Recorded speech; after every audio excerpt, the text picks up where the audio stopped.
Namaste everyone. My name is Soumya. Today I am reading chapter 40 from Sri Sai Satcharitra. Chapter 40. Sri Sachidananda Sadguru Sainath Maharaj Ki Jai. Stories of Baba. Attending Mrs. Dev's Udyapan ceremony as a sannyasi with two others. Visiting Hemant Pant's house in the form of his picture. In this chapter, we give two stories. How Baba attended the Udyapan ceremony organized by Mr. B.V. Dev's mother at his house at Dahanu, and how Baba attended the Simaga dinner party in Hemant Pant's house at Bandra. Preliminary. Blessed is Sri Sai Samartha, who gives instructions in both temporal and spiritual matters to his devotees and makes them happy by enabling them to achieve the goal of their life. Sai, when places his hands on their heads, transfers his powers to them, and thus destroying the sense of differentiation makes them attain the unattainable thing. He who embraces the bhaktas who prostrate themselves before him with no sense of duality or differentiation. He becomes one with the bhaktas, as the sea with the rivers. Now the river to the stories of this chapter. Mrs. Dev's Udyapan ceremony. Mr. B.V. Dev was a Mamlatdar at Danu, Thana district. His mother has observed 25 or 30 religious vows and a Udyapan concluding ceremony in connection therewith was to be performed. This ceremony included the feeding of 100 or 200 Brahmins. Mr. Dev fixed a date for the ceremony and wrote a letter to Bapu Sahib Jog asking him to request Sai Baba on his behalf to attend the dinner of the ceremony, as without his presence the ceremony would not be duly completed. Bapu Sahib Jog read out the letter to Baba. Baba noted carefully the pure-hearted invitation and said, I always think of him who remembers me. I require no conveyance, carriage, tonga, train, or aeroplane. I manifest myself to him who lovingly calls me. Write to him a reply that three of us, the trio, myself, yourself, and a third person, will go and attend it. Mr. Jog informed Mr. Dev of what Baba said. Mr. Dev was much pleased, but he knew that Baba never went to any place except Rahata, Rui, and Nimgaon in person. He also thought that nothing was impossible for Baba as he was all pervading and that he might suddenly come in any form and fulfill his words. A few days before this, a sannyasi in Bengali dress and professing to work for the cause of the protection of the cows came to the station master at Dano to collect donations. The station master told him to go into the town and see the Mamlatdar, Mr. Dev, and with his help collect funds. Just then the Mamlatdar happened to come there. The station master then introduced the sannyasi to him. Both sat talking on the platform. Mr. Dev told him that a subscription list for some other charitable cause had already been prepared by the leading citizen, Rao Sahib Narottam Shetty, and so it was not proper to start another subscription list, and that it would be better if we would visit the place after 2 or 4 months.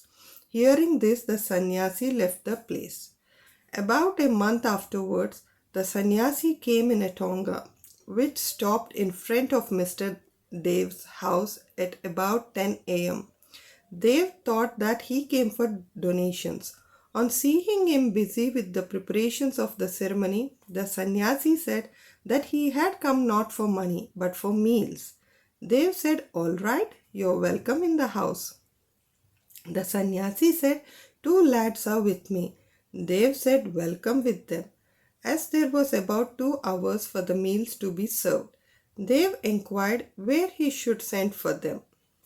He said that it was not necessary as he would come himself at the appointed time. Dev asked him to come at noon. Exactly at 12 noon, the trio came, joined the party, and after feeding themselves went away. After the ceremony was finished, Dev wrote a letter to Bapu Sahib, Jog, complaining of Baba's breach of promise. Jog went to Baba with the letter, but before it was opened, Baba spoke. He says that I promised him to come, but deceived him.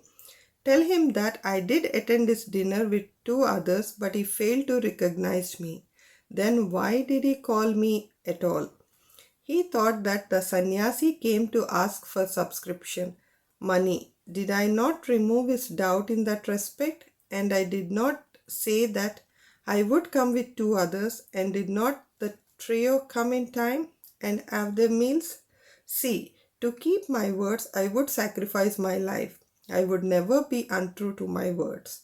This reply pleased Jog's heart, and he communicated the whole reply to Dev. As soon as he read it, he burst into tears of joy, but he took himself to task mentally for vainly blaming Baba. He wondered how he was deceived by the sannyasi's prior visit and his coming to him for subscriptions. How he also failed to catch the significance of the sannyasi's words that he would come with the 2 others for meals. This story clearly shows that when the devotees surrender themselves completely to the Sadguru, he sees to it that the religious functions in their houses are duly executed and comply with all the necessary formalities. Hemant Pant's Shimagnan dinner. Now let us take another story which shows how Baba appeared in the form of his picture and fulfilled the desire of his devotees. In 1917, on the morning of the full moon day, Hemant Pant had a vision. Baba appeared to him in his dream in the form of a well-dressed sannyasi, woke up and said that he would come to him for meals that day.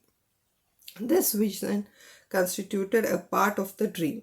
When he fully woke up, he saw neither Sai nor any sannyasi. But when he began to recollect the dream, he remembered each and every word the sannyasi uttered in his dream. Though he was in contact with Baba for 7 years and always meditated on Baba, he never expected that Baba would come to his house for meals. However, being much pleased with Baba's words, he went to his wife and informed her that being much the holy day, a sannyasi was coming for meals and that some more rice should be prepared. She inquired about the guest, who he was and where he was coming from. Then, not to cause any misunderstanding, he gave her the truth and told her about the dream.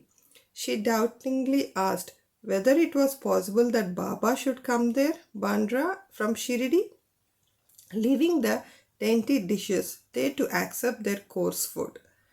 Hemant Pant then assured her that Baba might not come in person, but he might attend in the form of a guest, and that they would lose nothing if they cooked some more rice. After this, preparations for the dinner went on, and it was ready at noon. The Holika worship was through, and the leaves were spread and arranged with rangoli around them. 2 rows were arranged with a central seat between them for the honorable guest.